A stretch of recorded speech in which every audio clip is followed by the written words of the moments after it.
All right, I'm going to walk you through some basics of Flipgrid and why I think it's so great.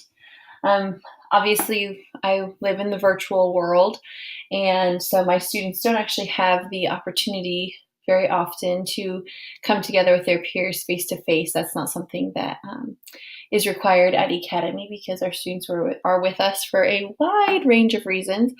But I wanted a way to get my students talking with each other and working together. So in comes Flipgrid.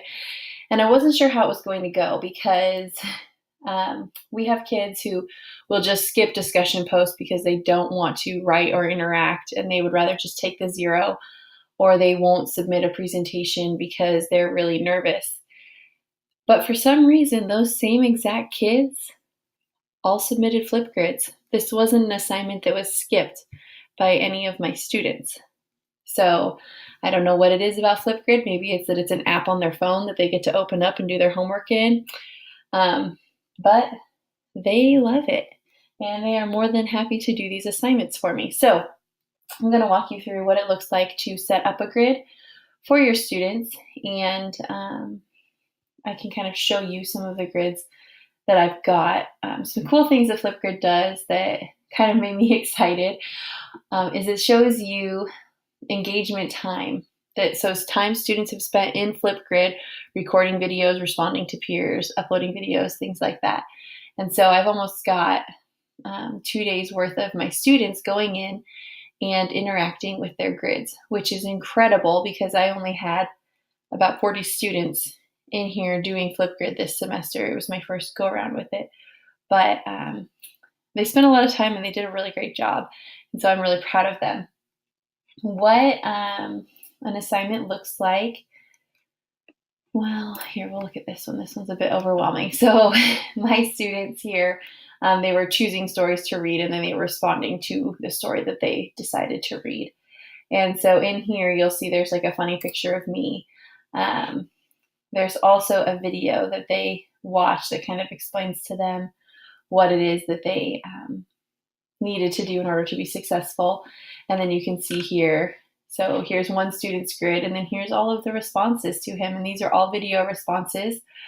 You'll see, you can notice that like some of them, you just see this grid that they had to make, and others actually put their faces in there, which I don't require them to show their faces because I'm more concerned with what they have to say and how they're articulating it than I am in seeing their lovely little faces. So if not forcing their face onto something means that they're going to do it, I'm more than happy to not make them put their face on there. So this is kind of the teacher side of it, and I am trying to remember, of course, as I'm going through and doing this, I can't remember with the student side how to get you there. But so on my end, this is kind of what it all looks like. And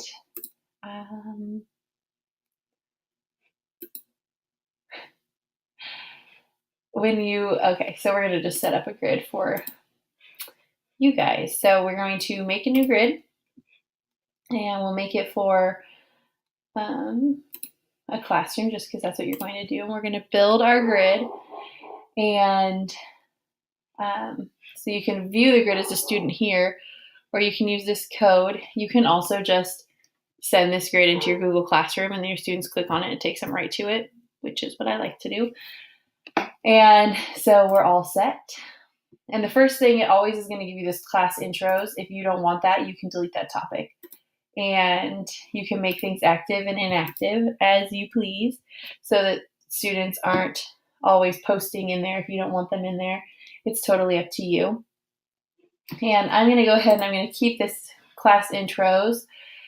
I have a subscription that's paid, so I have a few more freedoms here than the free version. The free version, I think you get, I want to say it's like up to 1.5 minutes, but I can't, and students can't respond to each other in the free version, but I think it's only like $60 for a year. This is something that you might consider writing a grant for at the end of Ed Camp because it's super awesome. And so here I can kind of go through and I get a lot of options for how much time my students get. I tend to make a video that kind of introduces the assignment to them, and I see how long that video is, and then I cut out about 30 seconds depending on how much time I spent explaining directions rather than completing the assignment, and then that's how I decide how long my students are going to get, because Flipgrid keeps your students from being super long-winded, which I always think is great. So let's say you get 1 minute to introduce yourself. You are then you can give them some directions. Okay, so this is going to say 60 seconds. And then you can decide if you want them to be able to moderate responses or require an email address to submit their video. This is active. You can give it an end date, so you can stop accepting the assignment at some point.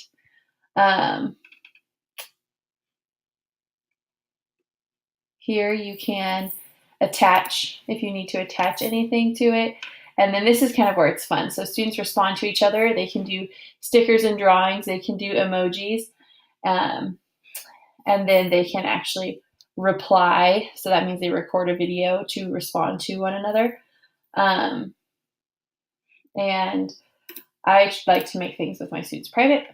And then this allows you to give the students some feedback. So I'm going to go ahead and I'm going to update this. And if I go back into our classroom, okay, and I want to share this, okay, so for some reason right now mine's not linking to my classroom, but generally there's a classroom icon here, and you just click on it and it pops it into your classroom. You can also copy this link here, and then if you were to go into classroom and you can add it to an assignment as well. So that's up to you. If you want to edit your classroom, so the overall what the students see, you can change the name of it. You can change the access code to get to that grid. So our classroom is a grid where if I was working with you guys, let's say that you're my English 9 class, I can put all of my English 9 assignments inside this grid, and they're all in one place. You don't need to create a new grid every time. I would just go in and add a new topic. So think of classroom as class period or class type, and topics as assignments. And then you can organize that way. So this is kind of an overall introduction to what your classroom is. And so you can say, this is where you're going to respond for all of your assignments in English or whatever it is that you want. And you can pick a background that you like, and you can update your grid. When you guys create this assignment,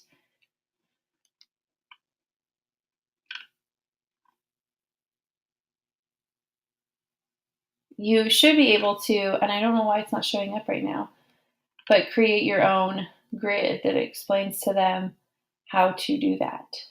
And I don't really know where that option is at the moment. So hold on a second. Let's see if it's just because I'm using their pre-created topic or if it's because I forgot.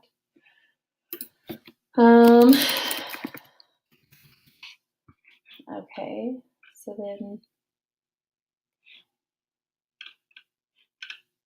make this active. Oh yeah, okay, here we go. So topic resources, it was just because I was using one of theirs. So I can record a video, which means if I'm doing that, I should, yep, you're gonna see me, hi, and then you would record this video and explain to your students what it is that you want them to do in their grid. And it'll give you the countdown. You see everything your students would see in this video, okay? And so then if you do that and you upload it, then your students are going to be able to watch that. And it is kind of a helpful guide for them, okay? So that is some of the basics.